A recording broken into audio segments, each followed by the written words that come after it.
Hello అండి, అందరికీ నమస్కారం. Welcome to Vasantha's channel. ఈరోజు నేను చెప్పబోయే కథ జడ భరతుడు. ఈ కథ నేను రమణులు చెప్పిన కథలు అనే బుక్లో చదివాను. భావి ప్రతిబంధం జన్మలు కలిగిస్తుందని అనడానికి ప్రమాణంగా వామదేవులకు ఒక జన్మ కలిగిందని, భరతునికి 2-3 జన్మలు కలిగాయని పురాణాల్లో చెప్పబడి ఉంది అంటూ భగవాన్ ఈ కథ చెప్పారు. ఇక కథలోకి వెళ్తే, విష్ణువు అంశతో జన్మించిన వృషభ చక్రవర్తి చిరకాలం ధర్మబద్ధంగా రాజ్యం చేశాడు. తర్వాత తన పుత్రులకు ఈడు రాగానే తన జ్యేష్ఠ పుత్రుడైన భరతునికి పట్టం గట్టి తాను సర్వసంగ పరిత్యాగం చేసి తెగిన కాలిపటం వలె ఎండుటాకు వలె సంచరిస్తూ ప్రాణాలను వదిలాడు. భరతుడు అనేక సంవత్సరాలు భూమండలాన్ని ఏకఛత్రాధిపత్యంలో నిలబెట్టి పితృనిర్దేశిత మార్గంలో జనరంజకంగా పాలించాడు. అతని పేరు మీదే ఈ భూమి భరతవర్షంగా ప్రసిద్ధి చెందింది. కొంతకాలం తర్వాత భరతుడు కూడా తన తండ్రిలాగే ఆత్మజ్ఞానం పొందాలని అనుకున్నాడు. రాజ్యభారాన్ని వారసులకు అప్పగించి తాను వానప్రస్థం స్వీకరించాడు. గండకీ నది తీరంలో పర్ణకుటీరం నిర్మించుకొని తపస్సు ప్రారంభించాడు. బ్రాహ్మీ ముహూర్తంలో లేచి ధ్యానము, త్రిసంధ్యలలో సంధ్యోపాసన, ఇతర సమయాలలో నిత్య దేవతారాధన, ప్రాణయామాది యోగ సాధనలతో గడిపే అతనికి కాలం హాయిగా గడిచిపోయింది. అలా ఉండగా ఒకరోజు యోగ సాధనలో ఉండగా క్రూర మృగం గాండ్రింపు ఒకటి అతనికి వినిపించింది. చూస్తుండగానే ఒక లేడీ నిండు చూలాలు నది తీరం వెంబడి పరిగెత్తుతూ భయంతో ప్రాణాలను, కడుపులోని పిల్లను విడిచి ప్రవాహంలో కొట్టుకుపోయింది. ఆ దృశ్యం చూసి భరతుడు ఆ జింక పిల్లను కుటీరానికి తెచ్చుకున్నాడు. ఆ తల్లి లేని జింక పిల్లకు అన్నీ తానై పెంచసాగాడు.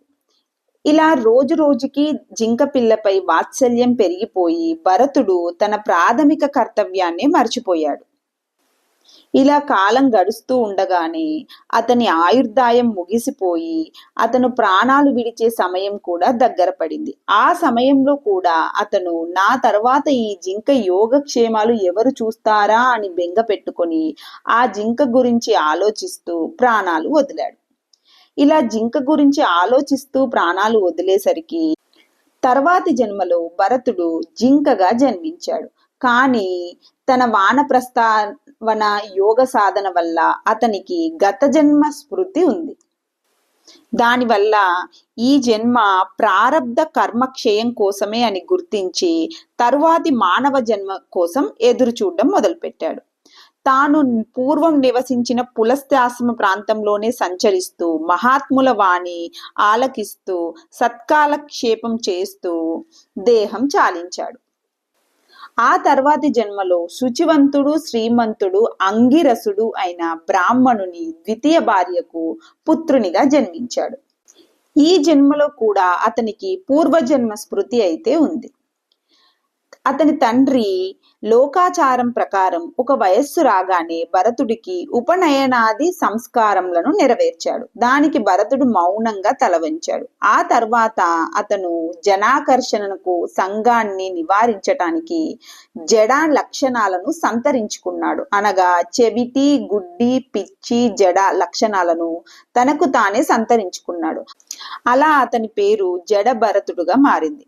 తర్వాత కొంతకాలానికి వాళ్ళ తండ్రి చనిపోయాక మొదటి భార్య కొడుకులు భరతుణ్ణి ఇంట్లో నుంచి వెళ్ళగొట్టి పొలానికి కాపలా కాయమని చెప్పారు. అతడు ఉదాసీనుడై జొన్న చేలలో మంచంపై పద్మాసనంలో కూర్చొని ఆత్మానందంలో మునిగి ఉండేవాడు. ఎవరు ఏది పెడితే అది తింటూ దాన్ని స్వీకరిస్తూ ఆత్మానందంలో మునిగి హాయిగా ఉండేవాడు. ఇదిలా ఉండగా ఒకరోజు శూద్ర ప్రభువు ఒకతను పిల్లల కోసం కాళీమాతకు నరబలి ఇద్దామని నర పశువు కోసం సేవకులను పంపారు. వాళ్ళు వెతికి అమాయకంగా కనిపించిన భరతుని చూసి బంధించి తీసుకుపోయారు. అతనికి తలంటి, నూతన వస్త్రాలు కట్టి, అన్ని విధాలుగా పంచభక్ష పరమాన్నాలు భుజింపచేసి, అన్ని విధాలుగా ధూప దీపాదులను సమర్పించి బలి పశువుగా కాళీమాత బలిపీఠంపై కూర్చోబెట్టారు. ఆ తర్వాత క్షుద్ర మంత్రాలతో బలివ్వడానికి కత్తిని పైకెత్తగానే అంతవరకు జడంగా ఉన్న కాళీ విగ్రహం ఒక్కసారి చైతన్యవంతమై తల ఎగరేస్తూ 16 చేతులతో విపరీతంగా విన్యసిస్తూ కళ్ళతో నిప్పులు కురిపిస్తూ ఉరిమింది.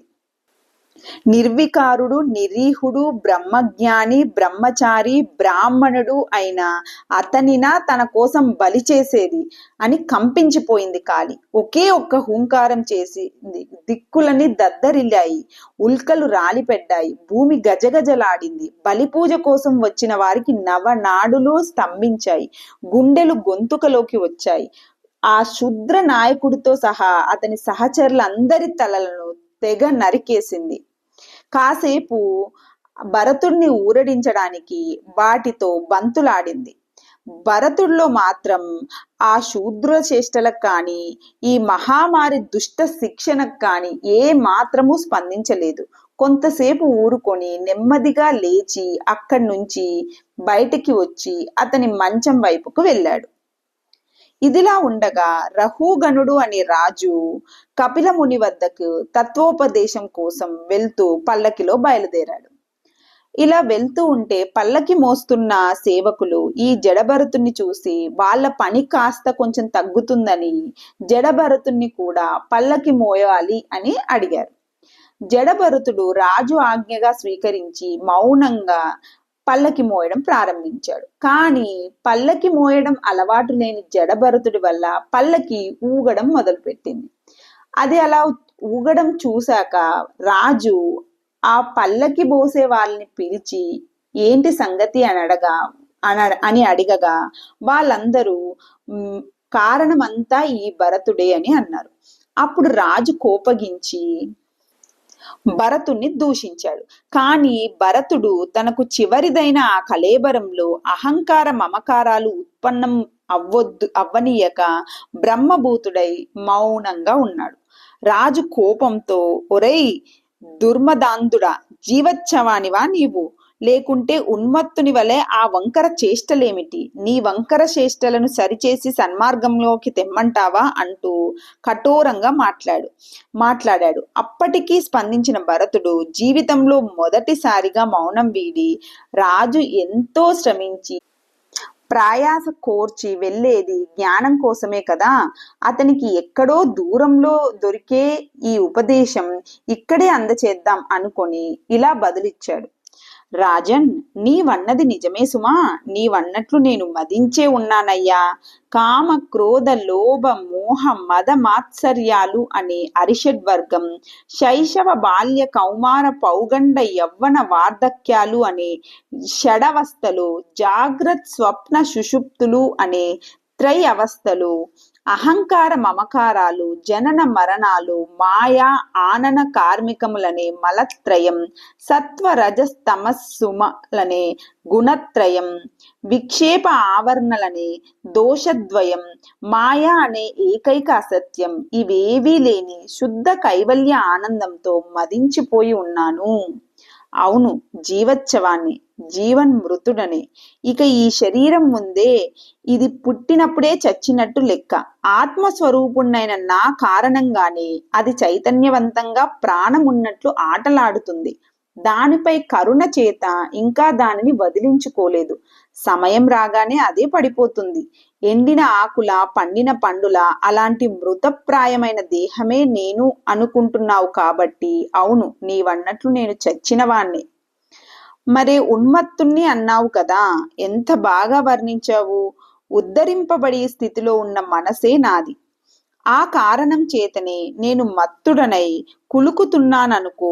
నేనంటేనే నాకు పిచ్చి, ఇతరం ఏదీ నాకు ఆనదు సుమా.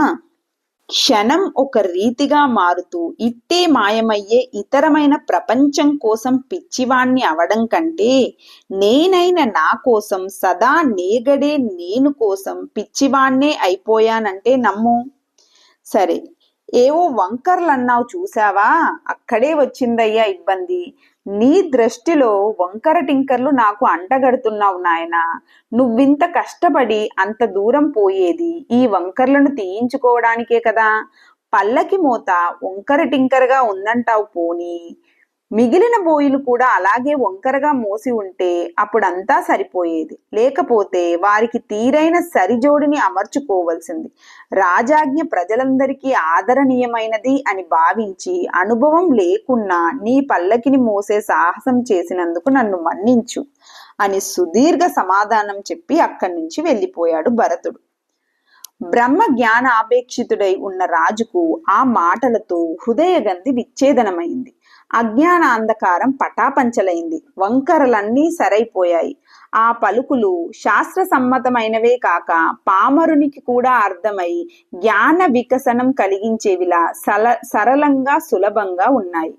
పల్లకీ నుంచి వెంటనే దిగి భరతుని పాదాలపై సాష్టాంగ నమస్కారం చేశాడు. దోసిలి దొన్నెలుగా చేసి తన అపరాధాన్ని క్షమించమన్నాడు. పైగా, విప్రవర్య, నేను యమదండానికి, శివుని త్రిశూలానికి, ఇంద్రుని వజ్రానికి, గొప్ప శస్త్ర అస్త్రాలకు వెనుకాడను. కానీ బ్రాహ్మణుని కష్టపెట్టుట మాత్రం నాకు అత్యంత భయంకరమైన విషయం. కాబట్టి నా తప్పులను తల్లి బిడ్డ న్యాయంతో సైరించి నాకు సద్గురుడవై నాకు ఉపదేశం చెయ్యి, నీకు శరణాగతులను అని శిరసు వంచి అర్థించాడు. అతడి విజ్ఞతకు, శుభ సంస్కారానికి ప్రీతుడైన భరతుడు రాజుకి ఆత్మజ్ఞాన రహస్యములను ఉపదేశించి అతన్ని ప్రబుద్ధుణ్ణి చేశాడు. తాను యథేచ్ఛగా సంచరిస్తూ కాలక్రమంలో బ్రాహ్మీభూతుడు అయ్యాడు.